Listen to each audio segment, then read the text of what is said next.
It can be very scary, starting again, starting all over. It kind of feels like you're leaving a whole world behind. And I think that's what holds us back sometimes, that fear of letting go. But I think it's important to remember that life is not linear. And I think that's something that we all forget sometimes.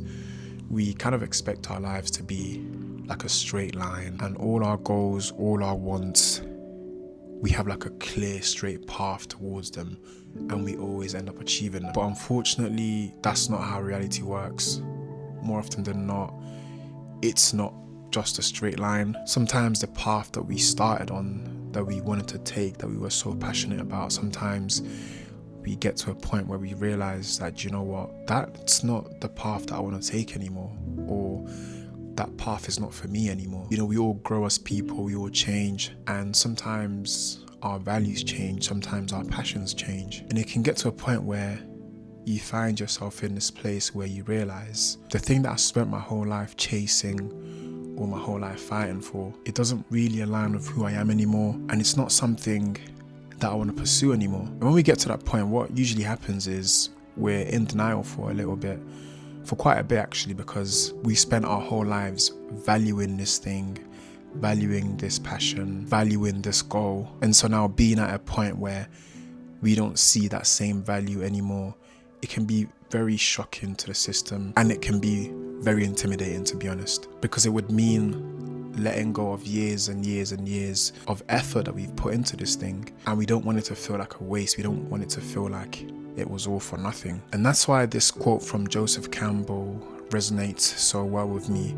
It goes, "We must be willing to get rid of the life that we planned so as to have the life that is waiting for us." Because if we're not willing to do that, if we're not willing to let go when we know it's time to let go, we're just getting in the way of ourselves. We're getting in the way of new opportunities, new potentials, new discoverings that we can make about ourselves, all because we want to hold on to this version of ourselves that we've known for so long.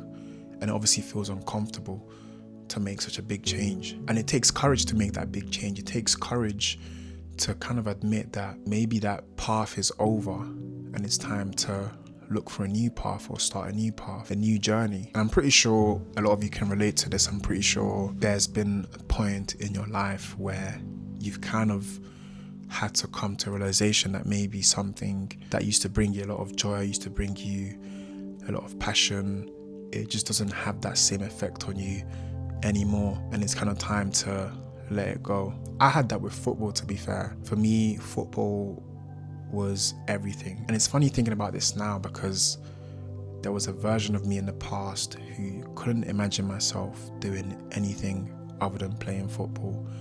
Like, I couldn't imagine a life where I don't at least play football at least 3 times a week. Like, just thinking about it was unimaginable. But then it started to get to a point where that love for the game just wasn't there anymore. And it kind of took me a while to actually properly understand and deep that, do you know what, it wasn't for me anymore. And it's because of the fact that obviously it's something that I've done my whole life, so I felt like I was supposed to keep loving it. I was supposed to still have that passion no matter what. And it was hard to understand that it's okay to let it go so that I can make space for something else. And I can honestly say that I'm glad that I was able to let it go and make space for something else, because that's how I discovered how much I actually liked videography and cinematography. I always had like a little, like it used to always draw me whenever I'd see,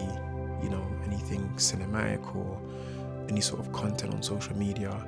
It was the type of content that I was consuming, and I always kind of thought I'd love to be able to make something like this as well, but I just never did, partly because of the fact that I had been on a different path and a different journey for so long, that starting a new passion, it just felt so overwhelming. I didn't want to feel like I was starting from scratch again. But one thing I did learn was that I wasn't actually starting from scratch. Yes, I was starting from the beginning. Yes, I was a beginner, but I wasn't actually starting from scratch. There was things that I learned from my previous pursuits that I was able to take into this one as well. Things that I understood.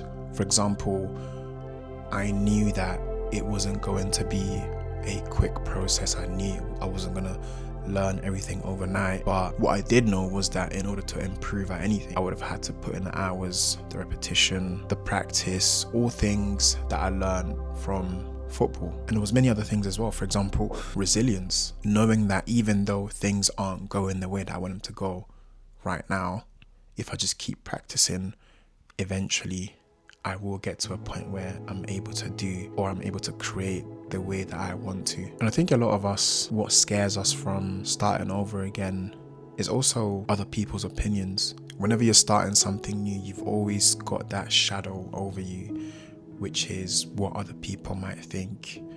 Are they gonna think it's cringe? Are they gonna laugh about it? Are they gonna judge me, type of thing? And that's the thing, when you're starting fresh at anything, you're gonna be really bad at it.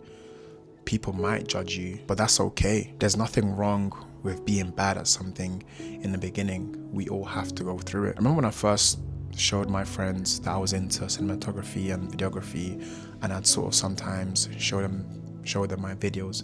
I'd be nervous about it. I'd be thinking, like, what are they gonna think, type of thing. And all the worries, all the things that I had on my mind, all the expectations of judgment that I had, they were literally all just made up in my mind. When I did show them, it was, oh, that's pretty cool. Like, you know, what are you planning to do with it, type of thing. Like, I wasn't judged in the way that I thought I was gonna be, and it was like a weight lifted off my shoulders. I was worrying this whole time for no reason. I was here worried about other people's opinions when I should have just been focused on enjoying the learning process and embracing that initial stage where everything looks bad, but I'm learning a lot every single day. And I think that's one thing that we underestimate from starting over, is that blank page that we get.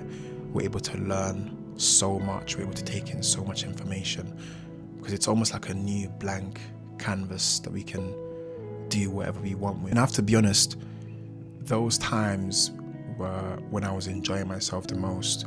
When I look back on it now, the beginning stages where I was bad at everything and everything was so new, I think that's when I really enjoyed it the most. It was almost like a honeymoon phase. But yeah, overall, going through this change actually taught me a lot about myself. It made me discover many things that I didn't know about myself. It made me discover that I like things that I didn't even know I liked. I think because I was in that tunnel vision bubble, I was limiting myself from other things and other possibilities, other opportunities that I could have for myself. So my advice is to anybody who is on the edge about starting something new, they're thinking about it, they're not sure if they should or not. My advice is let go of all your worries. More often than not, they're in your head. There's nothing wrong with starting again. I guarantee you will enjoy yourself. So take the first step and worry about the rest later.